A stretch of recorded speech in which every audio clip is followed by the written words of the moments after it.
الحمد لله وحده لا شريك له والصلاة والسلام على من لا نبي بعد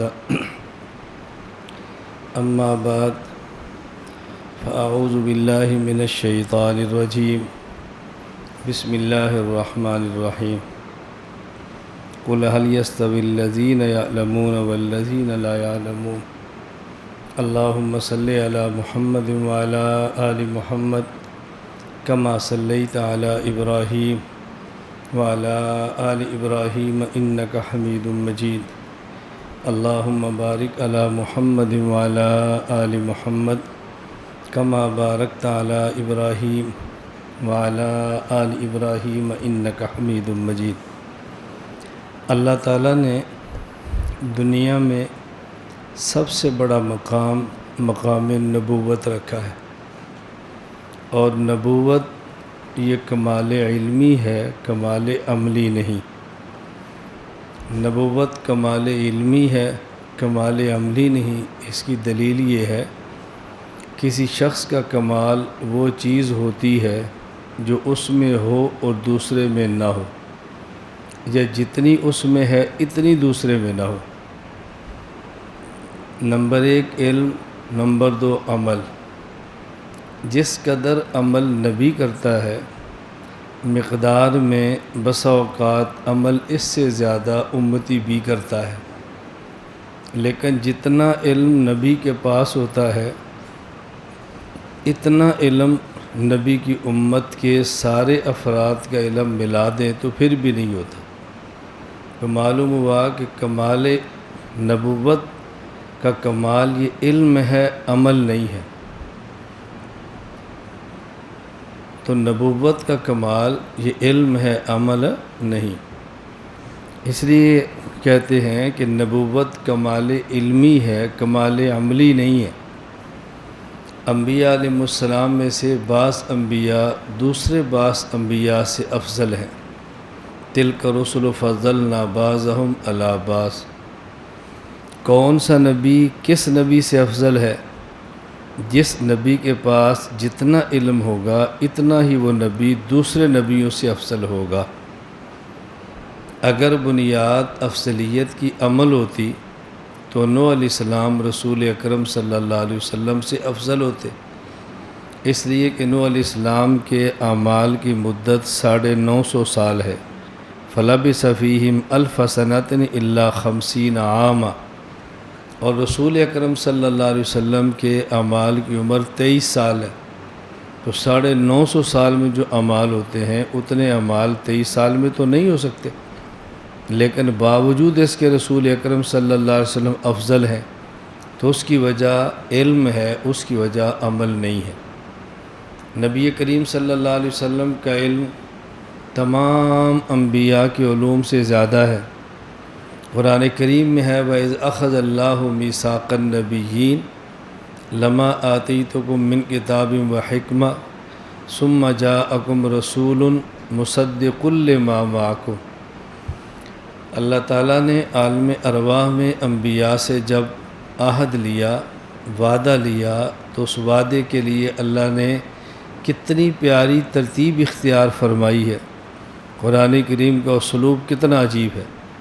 وَإِذْ أَخَذَ اللَّهُ مِيثَاقَ النَّبِيِّينَ، اللہ تعالیٰ نے جب انبیاء سے عہد لیا تو یوں فرمایا لَمَا آتَيْتُكُم مِّن كِتَابٍ وَحِكْمَةٍ، اور عہد انبیاء سے لیا، یا رسولوں کی بات نہیں کی۔ وَإِذْ أَخَذَ اللَّهُ مِيثَاقَ الرُّسُلِ نہیں فرمایا، مِيثَاقَ النَّبِيِّينَ فرمایا۔ کیوں؟ اس لیے کہ نبی عام مطلق ہے اور رسول اخص مطلق ہے۔ ہر نبی رسول نہیں ہوتا، لیکن ہر رسول نبی ہوتا ہے۔ 1.25 لاکھ انبیاء ہیں، 1.25 لاکھ رسول نہیں ہیں۔ تو اللہ تعالیٰ نے لفظ نبی استعمال فرمایا جس میں سارے رسول بھی آ گئے۔ اگر رسول کا لفظ استعمال فرماتے تو اس میں سارے نبی نہیں آنے تھے۔ تو اللہ تعالیٰ نے تمام انبیاء سے عہد لیا، اور عہد کس بات کا تھا؟ نبی وہ ہوتا ہے جس پر جبریل آئے اور وحی لے کر آئے، اور یہ وحی علم ہے، وحی عمل نہیں ہے۔ جبریل وحی لے کر آئے، میں تمہیں کتاب دوں گا، وحکمت اور بصیرت عقل دوں گا۔ لما آتیتکم من کتاب وحکمہ، علم اور علم کے ساتھ بصیرت۔ معلوم ہوا کہ صرف علم کافی نہیں ہے، علم کے ساتھ بصیرت، حکمت، دانائی بھی ضروری ہے۔ یہ اللہ تعالیٰ عالم ارواح میں انبیاء سے فرما رہے ہیں، میں تمہیں کتاب علم بھی دوں گا اور حکمت بصیرت بھی دوں گا، دانائی بھی دوں گا۔ فارسی کا ایک جملہ ہے، یک من علم را دہ من عقل بایت۔ من کہتے ہیں فارسی میں جسے ہم اردو میں چھٹانک کہتے ہیں۔ ایک چھٹانک علم کے لیے 10 چھٹانک عقل چاہیے۔ بسا اوقات علم ہوتا ہے اور عقل کمزور ہوتی ہے تو بندہ ٹھوکریں کھاتا ہے، علم کو سنبھال نہیں کرتا، اور وہی علم اس کے وبال کا ذریعہ بن جاتا ہے۔ تو اللہ تعالیٰ نے علم اور حکمت دونوں کی بات کی ہے، میں تمہیں علم بھی دوں گا، حکمت بھی دوں گا۔ ثم جاءکم رسول، پھر تمہارے پاس آئے گا وہ شخص جو رسول ہوگا۔ اب یہ نہیں فرمایا ثم جاءکم نبی، پھر تمہارے پاس نبی آئے گا، فرمایا پھر تمہارے پاس رسول آئے گا۔ جب عہد لیا تو فرمایا کہ نبیوں سے لیا، اور جب فرمایا تمہارے پاس آئے گا، اب نبی نہیں فرمایا، اب رسول فرمایا۔ کیسے اللہ حضور کی عظمت کو بیان فرما رہے ہیں۔ تم سارے نبی تو ہو، تم سارے رسول نہیں ہو، لیکن جو تم سب کے بعد آئے گا وہ صرف نبی نہیں ہوگا بلکہ رسول بھی ہوگا، وہ عظیم ہوگا۔ مصدق لما معکم، میں نے تمہیں کتاب دی ہے، تمہیں حکمت دی ہے، آنے والا رسول ہوگا۔ کیا مطلب؟ تمہیں کتاب دی ہے اس کو بھی دوں گا، رسول تو ہوتا ہی ہوا جو صاحب کتاب ہو، ان کو بھی دوں گا۔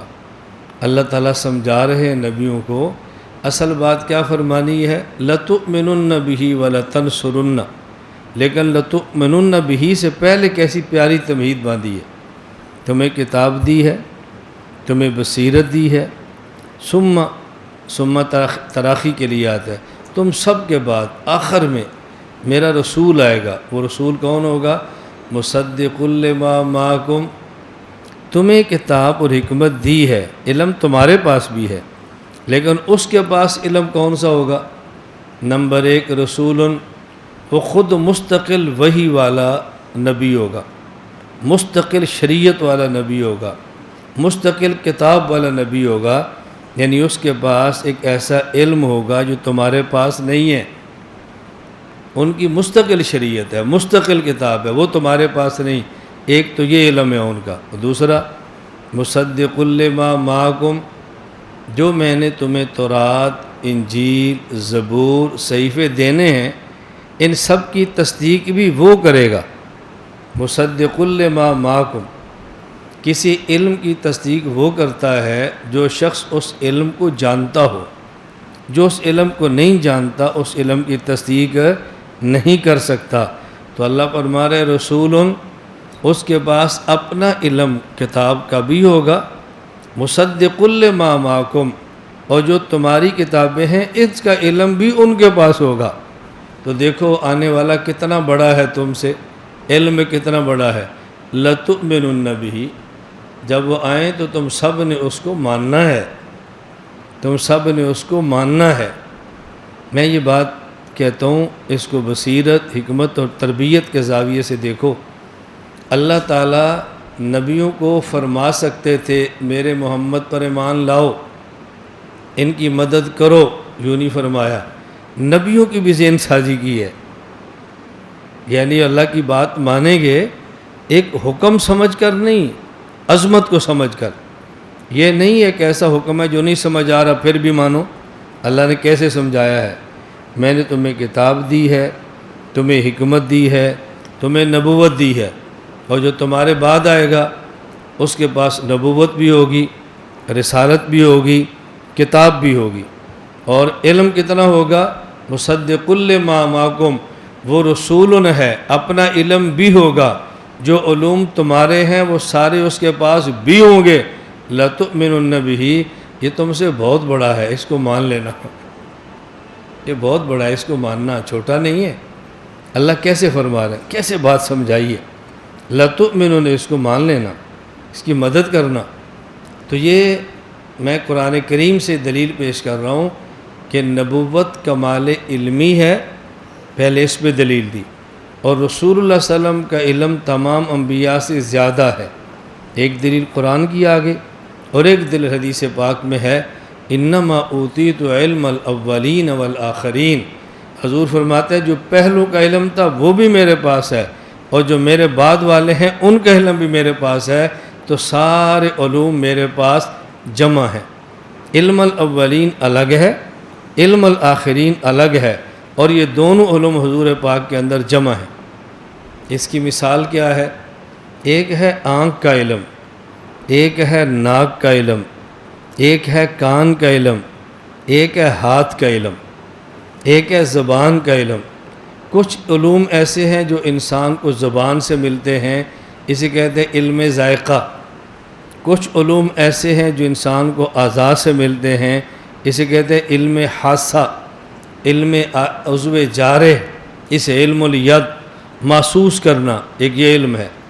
اور کچھ علوم ہیں جو انسان کو کان سے ملتے ہیں، اسے کہتے ہیں علم سمع۔ کچھ علوم ہیں جو آنکھ سے ملتے ہیں، اسے کہتے ہیں علم البصر۔ کچھ ایسے ہیں جو چکھنے سے ملتے ہیں، علم الذائقہ، جو سونگھنے سے ملتے ہیں، علم الشامہ۔ اور یہ 5 علوم جہاں جمع ہوتے ہیں وہ دماغ ہے۔ یہ 5 علوم الگ الگ ہوتے ہیں لیکن جمع دماغ میں ہوتے ہیں، اسے کہتے ہیں قوت مدرکہ، قوت عاقلہ۔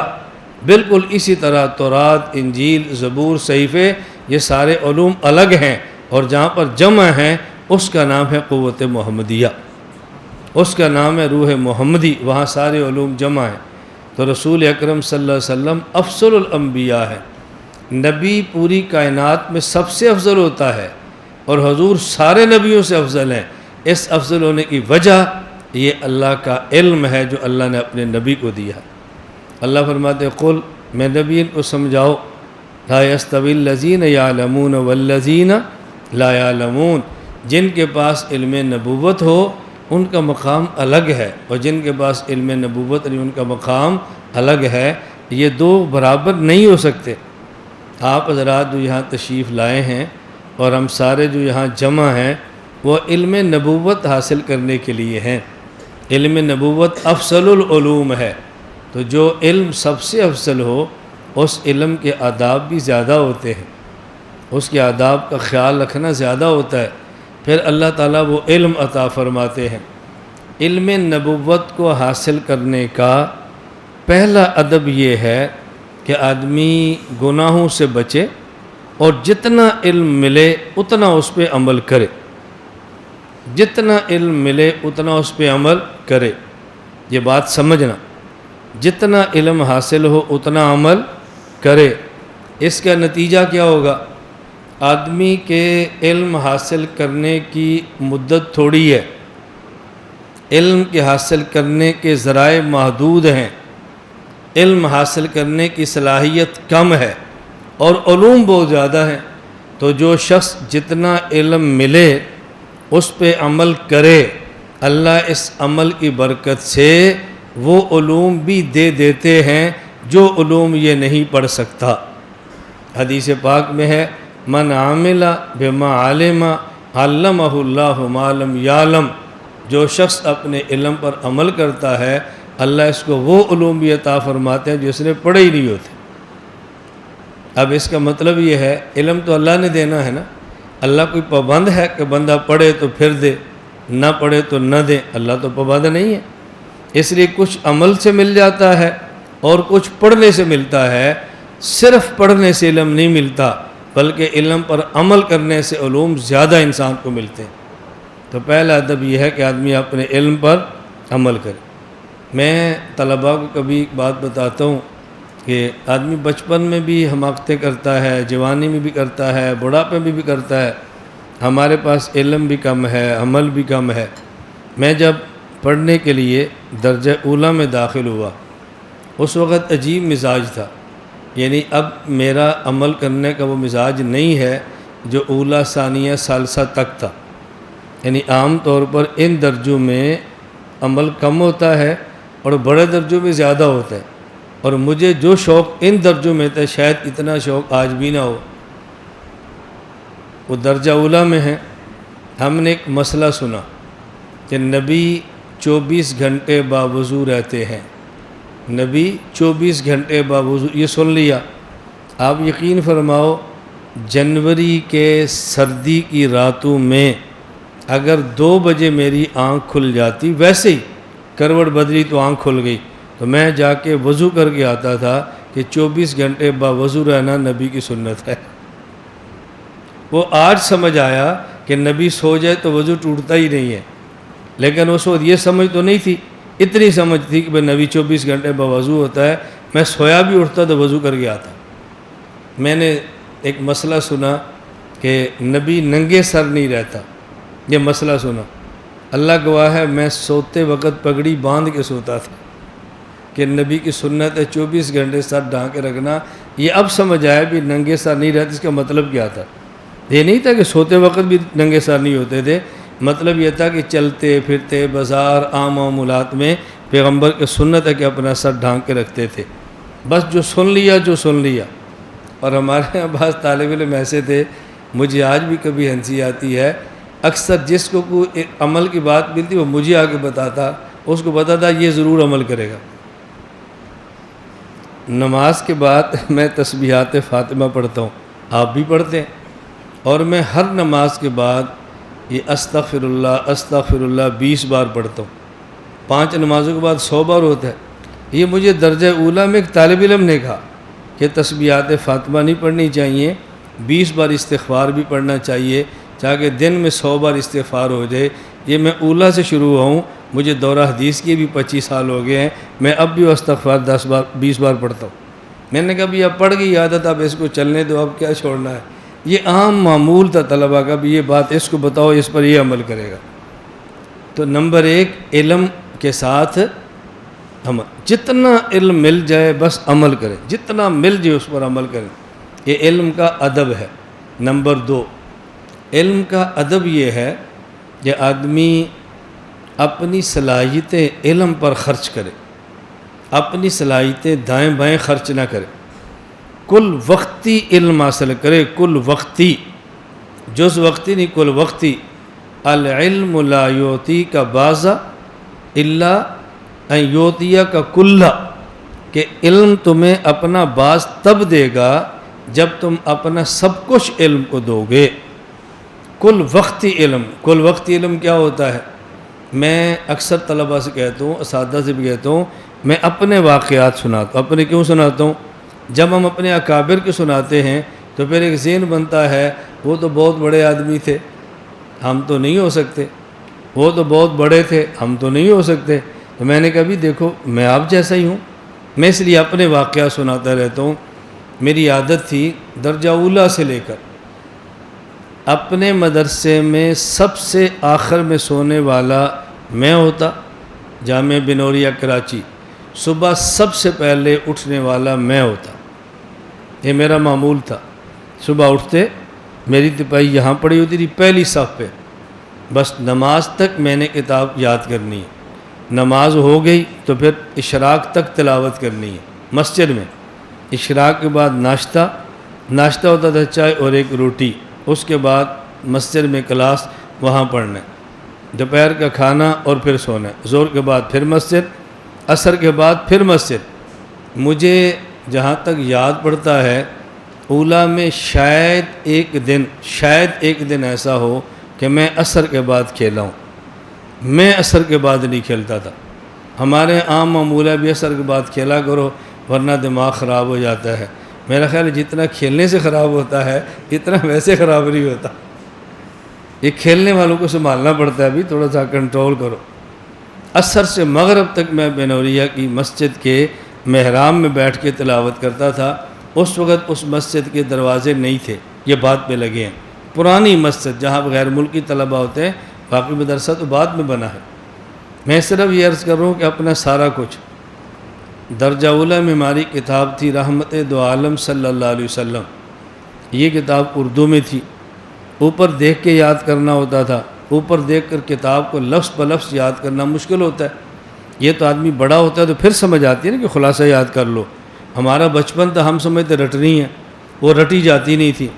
مجھے ابھی تک یاد ہے امتحان کے دنوں میں اس کتاب کو پڑھتا، لفظ بلفظ یاد نہیں ہوتی تھی، میں سوتے وقت دائیں کروٹ کی بجائے سیدھا سوتا اور یہ اپنی قمیص کے نیچے یہاں کتاب رکھتا، اوپر سے چادر باندھ کے سو جاتا تھا اور دعا کرتا تھا، یا اللہ جتنا میں پڑھ سکتا تھا پڑھا ہے، اس سے زیادہ میں نہیں پڑھ سکتا، اب یہ تو کتاب خود ہی دے دے۔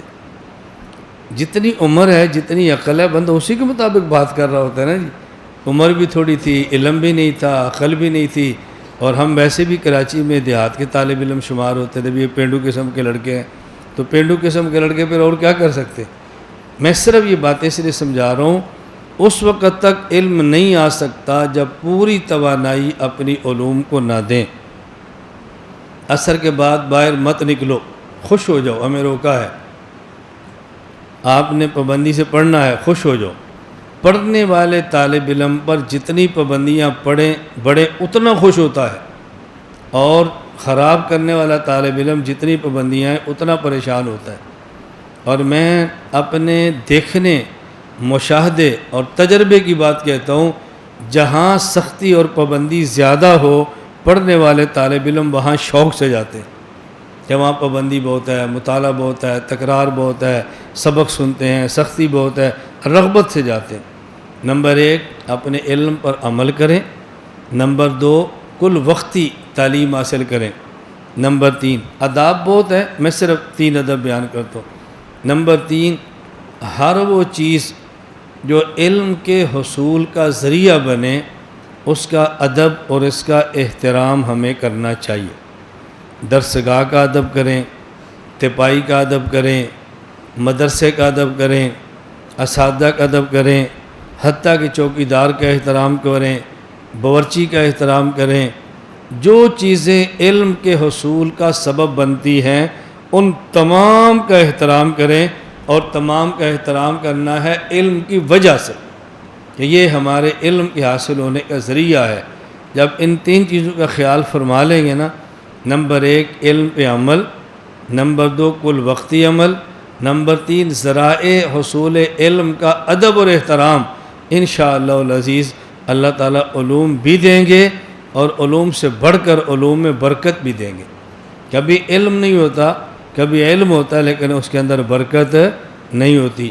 اللہ تعالیٰ ہم سب کو علوم نبوت عطا فرمائے، علوم نبوت کی برکات عطا فرمائے، اور اللہ تعالیٰ ہم سب کو ان علوم پر عمل کرنے کی توفیق عطا فرمائے۔